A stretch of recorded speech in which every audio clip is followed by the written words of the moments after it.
to our medieval feast. I am Princess Elena. And I am Princess Amira. Allow my friends to introduce themselves. Lady Madeline.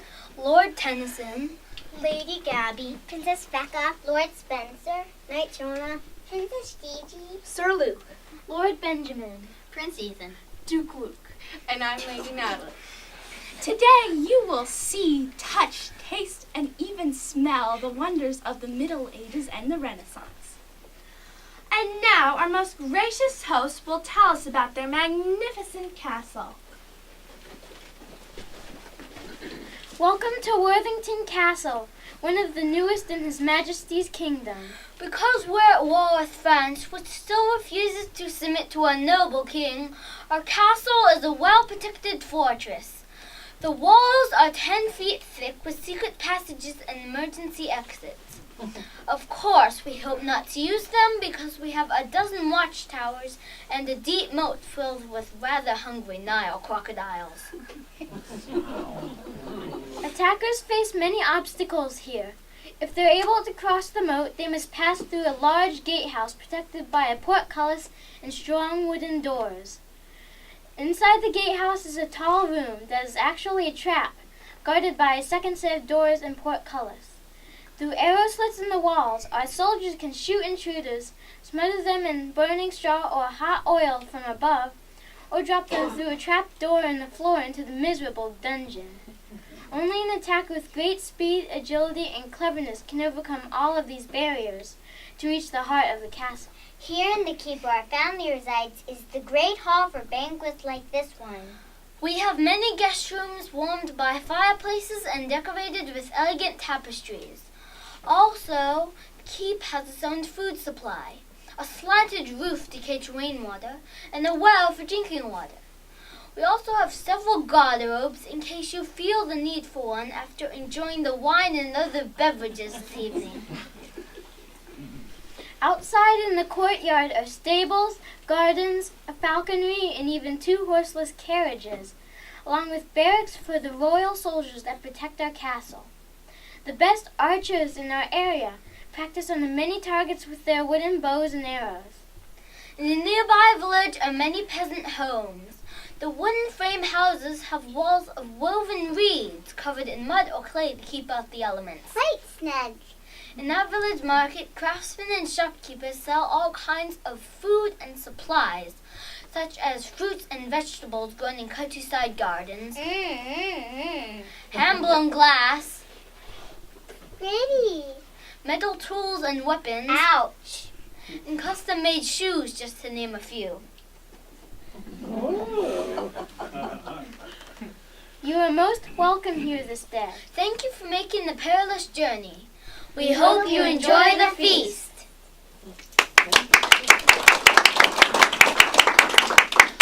What a marvelous castle. Thank you so much for telling us about it. And now will you all go and prepare the feasts for our guests?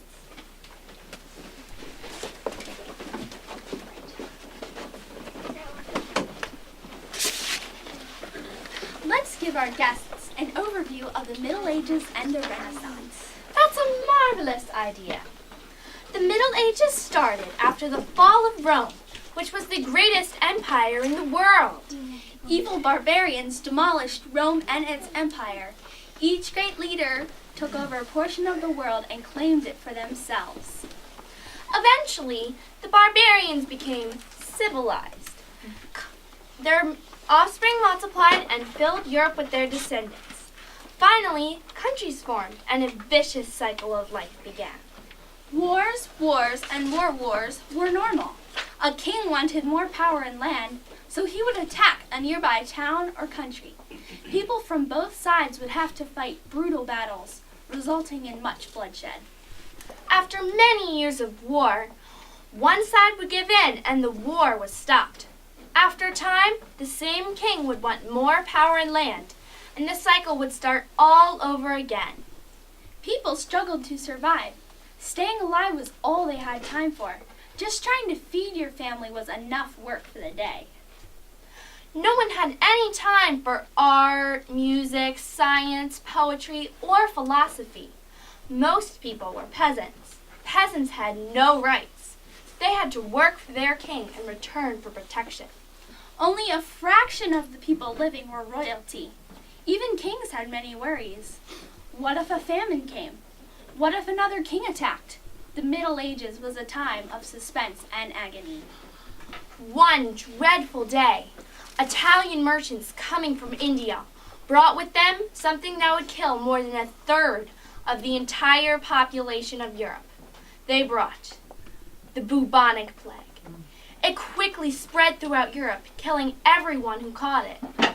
With so many farmers dead, rich landlords became desperate for food. The peasants were able to charge more for their work, so they became richer. On the other hand, rich landlords had to pay more for their food, so they became poorer. People also started to live in cities instead of the country. With fewer people to compete for businesses and fewer customers, people had more time to think and discover the world. People had time to appreciate art, science, and poetry. And that's how the Renaissance started. The word Renaissance means rebirth. With all that said, let's start the activities.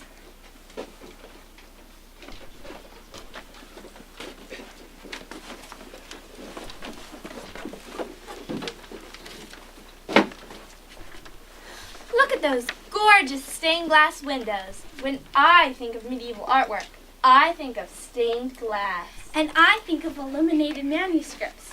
They were also a very well-known art form from the Middle Ages. I have a wonderful idea. What, Elena? I'm just dying to know it. Let's ask Sister Catherine to come and tell us about stained glass windows and illuminated manuscripts in the Middle Ages and the Renaissance. Good evening, fair ladies. Good evening, good gentles. Stained glass was a major art form in the 10th to 16th centuries because most people could not read. Stained glass provided a way for people to learn about the Bible and Christianity. Making stained glass involved significant effort and skill. The glass was made of sand and wood ash called potash. These materials were heated to an extremely high temperature until they melted. They then put powdered metals in to color the glass. Once laid out in design, they fashioned lead strips and fit them around the glass using putty. Another form of medieval art was illuminated manuscripts, which helped preserve ancient writings such as the Bible. These manuscripts, made by monks, had handwritten calligraphy and stunning artwork inside. Monks used animal skins to make parchment for the pages. After days of soaking, the skins were stretched and scraped. Then they were taken down from the frame, wet again, and rubbed with the rock. Perhaps I shouldn't tell you this, but spitting beer all over the skin worked best. Then the parchment was cut into small pieces which were bound together. Boards covered in leather and jewels served as covers. The insides of the books were lavishly embellished with beautiful designs. With creativity, monks and craftsmen used their proficient skills to design unique and beautiful works of art. Be sure to look in our art gallery at some sample pages from our alphabet illuminated manuscript book. Thank you, Sister Catherine. That was wonderful. You're welcome.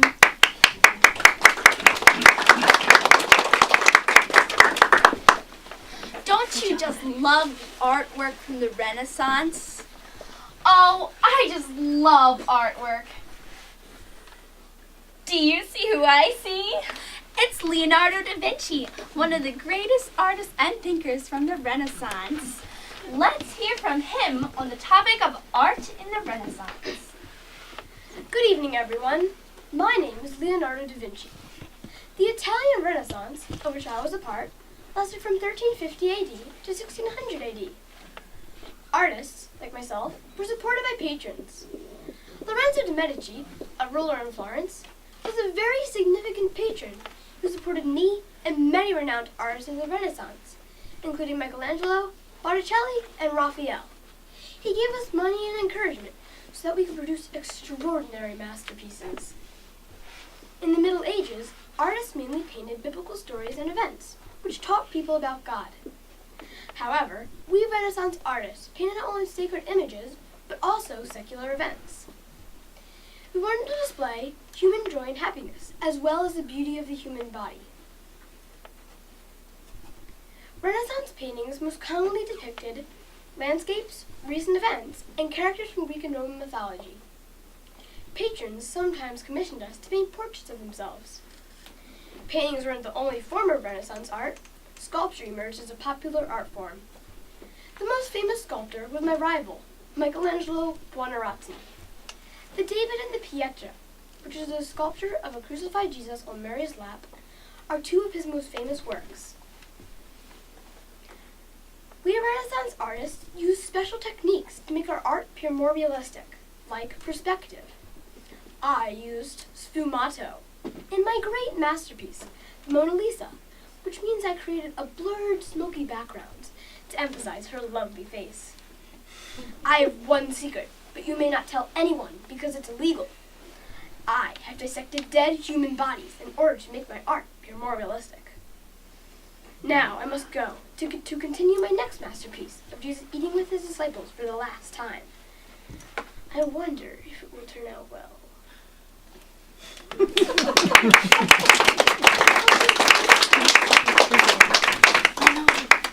Well, good luck.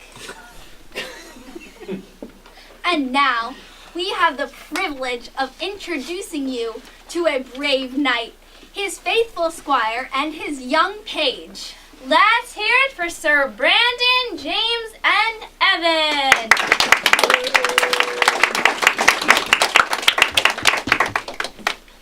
Knighthood was a noble destiny, but not everyone could become a knight. Usually it was only the sons of kings, lords, and knights. This is partly because horses, armor, and weapons all cost a great deal of money. Before you can become a knight, you must have worked several years as a squire like James. A squire is a young man who serves a knight. So first you must find a knight who will accept you. But before you can become a squire, you must have worked as a page like Evan. A page is a young man who leaves his parents' castle and goes to another castle to serve a king, a knight, and his squires. So if after all these years a king decides a young man is ready to be dubbed a knight, there is a lot of hard work that must be done. To become a great knight, you must train hard every day. Knights are also bound by the code of chivalry. These are the set of standards that controls a knight's behavior. In war, a chivalrous knight is to be brave, loyal to his leader, and willing to sacrifice. At home, a knight promises to defend the weak, to serve God and his king, and never brag or boast. Thank you so much. James, could you please tell us about weapons? A knight's most valued possession are his arms and armor. Without them, he will not be able to fight or defend himself. I would like to tell you the armor a knight wears and the weapons he must learn how to use. A suit of armor is the knight's first line of defense. It is not one solid piece, but many lanced together. A knight would also wear a helmet with a visor that is pulled down to protect his face. Now for the fun stuff, weapons. Weapons can fall into three groups: thrusting weapons, edged weapons, and long-range weapons.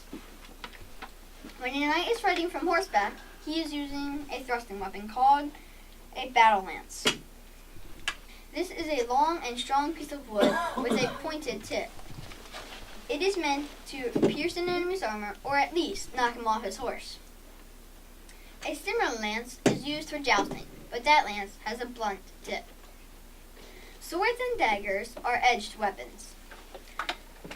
The sword is a knight's most important weapon after the lance, so they must keep it sharp.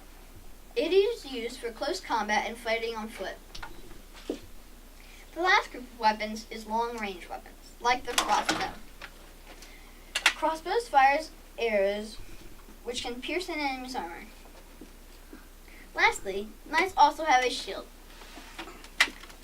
The shield mostly used for protection, but can also be used to attack. A knight's shield is painted with the coat of arms, which can feature colors as well as patterns. Yes, Squire James. When a knight rides in full armor with his visor down at a joust or tournament, the only way to recognize him is by his coat of arms. Each knight has his own design on it, and it's usually passed from father to son. Thank you so much, Sir Brandon, James, and Evan.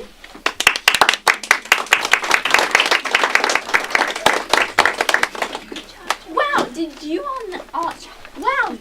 know all that, Mira? No, I didn't. Oh my, look at the time. It's time to eat the delicious feast. I can't wait. My favorite part. Oh, the feast sure smells good. I wonder what's on the menu. I know one thing for sure. Wild boar. I know, because I was on the hunt myself. Really? Tell us about the hunt. Well, we set off hunting, looking for food. After a while, we heard a squealing sound in the bushes. Then, out jumped the biggest, hairiest wild boar I have ever seen. It was foaming at the mouth, and it took 4 of our strongest men, myself included, to stab the beast. The blood came rushing out and the guts splattered. We're about to eat. I'm sorry, my lady, but that was the most gruesome sight I have ever. Sorry.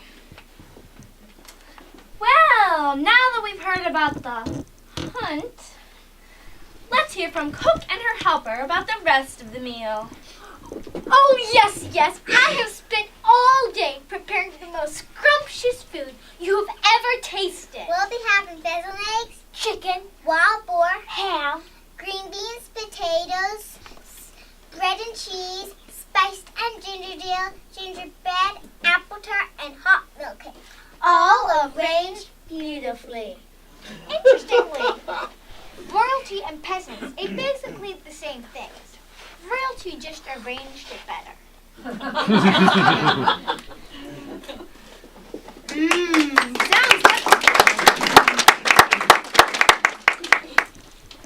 Sounds heavenly. Boy, I'm sure hungry after that big blood. Stop talking about the hunt. Elena, settle yourself. And Sir Robert, what do you have to say for yourself, blustering the poor lady? I'm sorry, my lady. I promise never to talk about the It's again. Much better. And now we will hear about table manners in the Middle Ages and the Renaissance. No picking your teeth at the table. No spitting across the table. We have 2 basic table manners here. No picking your teeth at the table. And never spit across the table. Good job.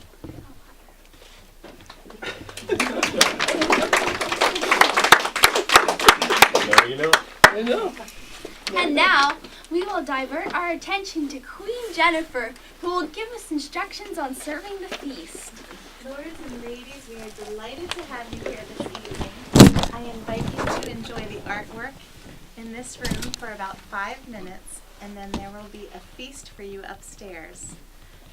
When you hear the bell, please feel free to come upstairs for the buffet.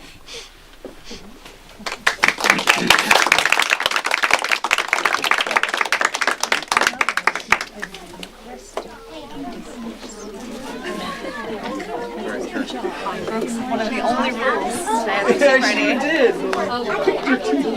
You two should, but let's make sure that